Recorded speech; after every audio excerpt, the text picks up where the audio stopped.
Bagaimana Imam Abu Hanifah? Abu Hanifah punya pengajian di rumahnya.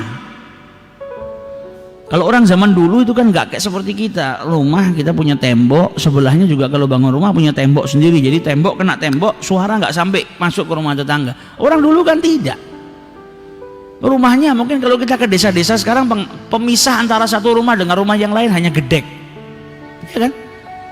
Orang ngomong sebelah denger. Begitu juga dengan zaman Abu Hanifah, temboknya satu dibuat berdua.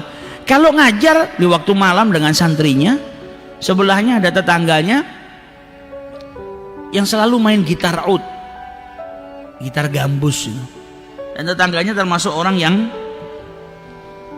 ujub, punya sifat ujub, tergila-gila dengan dirinya sendiri. Jadi dia nyanyikan lagunya pun memuji dirinya sendiri.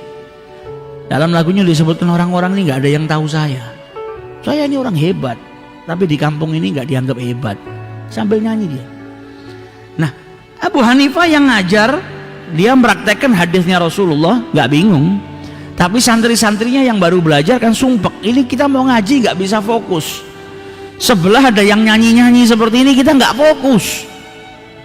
Sampai marah, sampai ngomong ke Abu Hanifah, ya Syekh, kau harus ngadu ke khalifah sana, nih tetangga ganggu kita. Kita mau ngaji ilmu syariatnya Allah, kita mau ngaji hadits-haditsnya Nabi, diganggu dengan nyanyiannya dia setiap malam, lagunya itu aja. Kata Abu Hanifah, innahu jari, dia tetangga saya. Abu Hanifah ini ngomongnya dengan ekspresi wajah kalau betul-betul menghormati tetangganya. Ini tetangga saya, nggak boleh, kau hati-hati ganggu tetangga saya. Jadi malah disayang. Murid-murid ini sampai takjub, ini orang ganggu tapi sama Abu Hanifah dilindungi luar biasa. Karena tetangga, jaga haknya tetangga, wasiatnya Nabi. Apalagi tetangga yang satu tembok. Sampai akhirnya suatu malam tetangga ini melawan pemerintahan, ditangkap sama polisi, masuk ke penjara.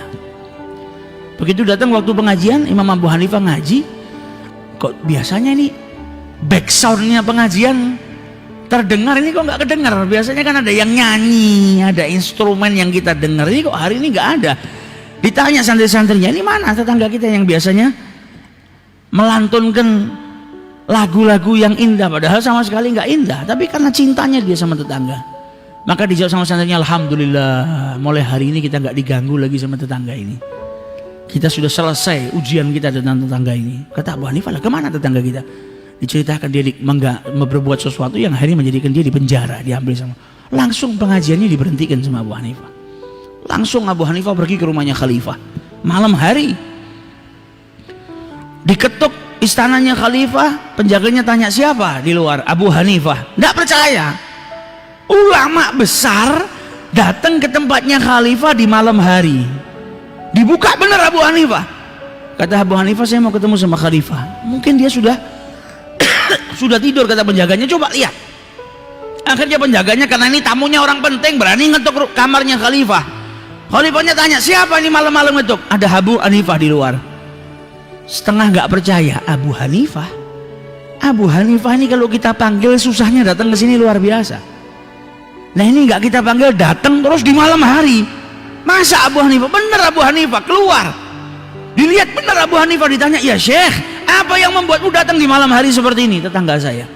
Katanya yang saya dengar dia berbuat sesuatu yang akhirnya dia dimasukkan dalam penjara.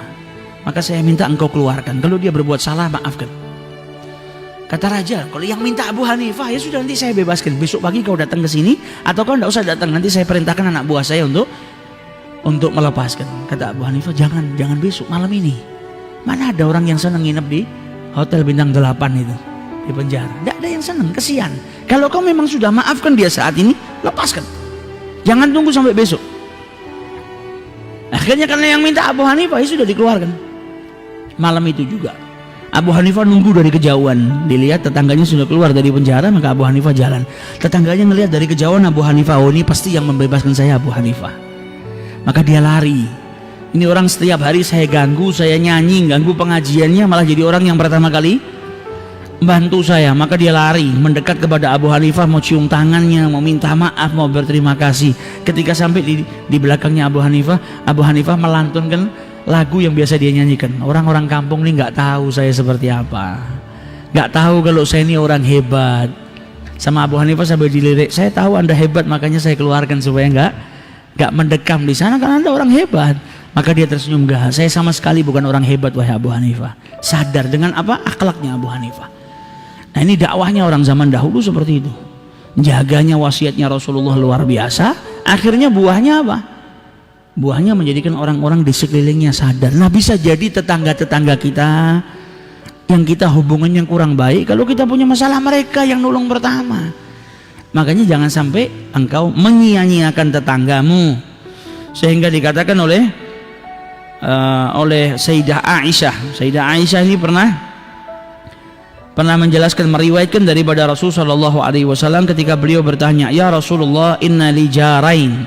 Aku ini punya dua tetangga. Fa ila ayyuhuma uhdi. Kepada kedua tetangga ini, kalau saya punya sesuatu, mana yang harus saya dahulukan untuk menerima hadiah dari saya? Saya ada kelebihan harta, saya mau berikan kepada tetangga saya. Di antara dua tetangga ini, mana yang saya dahulukan?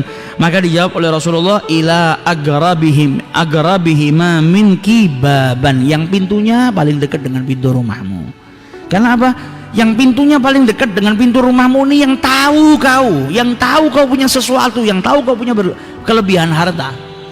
Kalau yang agak jauh kan enggak. Jadi yang ini lebih dekat, ini pintunya lebih berhak untuk menerima terlebih dahulu. Sampai apa diajarkan sama Rasulullah? Rasulullah mengajarkan kepada para sahabatnya, kalau kau masak makanan, perbanyak kuahnya supaya kau bisa berikan kepada tetanggamu. Jangan masaknya sedikit, baunya sampai tetangga. Kadang kita ini duduk di rumah, pas lagi lapar, makanan enggak ada. Tiba-tiba baunya sopnya enaknya. Nanti lagi bau ikan gorengnya enak. Nah ini kalau orang yang tetangganya orang tidak punya kan kasihan. Sudah lapar, anak-anaknya nangis, bau makanannya ke rumahnya semua. Makanya sampai diajarkan sama Rasulullah apa? Kalau kau masak makanan, perbanyak maraknya sehingga tetanggamu bisa dapat. Kalau kau punya harta, beli sesuatu dan kau bisa berbagi, berbagilah. Kalau enggak, ketika engkau membawa sesuatu yang kau beli masuk ke rumahmu, sembunyikan, jangan sampai tetanggamu ngelihat. Dan kalau sudah kau sembunyikan, perintahkan anakmu jangan sampai bawa sesuatu itu keluar rumah sehingga anaknya tetanggamu ngelihat kemudian nangis dan minta kepada orang tuanya dibelikan dengan barang yang sama. Beli buah-buahan, kita bawanya sudah sembunyi, anak kita bawa keluar makan di depannya anak tetangga. Anaknya tetangganya tidak punya, nangis. Islam ini mengajari sampai sebegitunya. Jaga hubunganmu dengan orang lain. Jangan sampai orang ini kesusahan, anaknya nangis minta dibelikan makanan yang sama sedangkan orang tuanya kesusahan. Kalau kau mau membiarkan anakmu keluar dengan seperti itu, maka engkau harus bersiap-siap. Apa siap-siap apa? Kalau ada yang ngelihat kau beri. Kalau kau tidak mau ngasih, jangan sampai dibawa keluar. Kesian anak tetangga kelaparan nangis minta hal yang sama. Nah ini yang diajarkan dalam ajaran mulia Islam yang dibawa oleh Rasulullah SAW.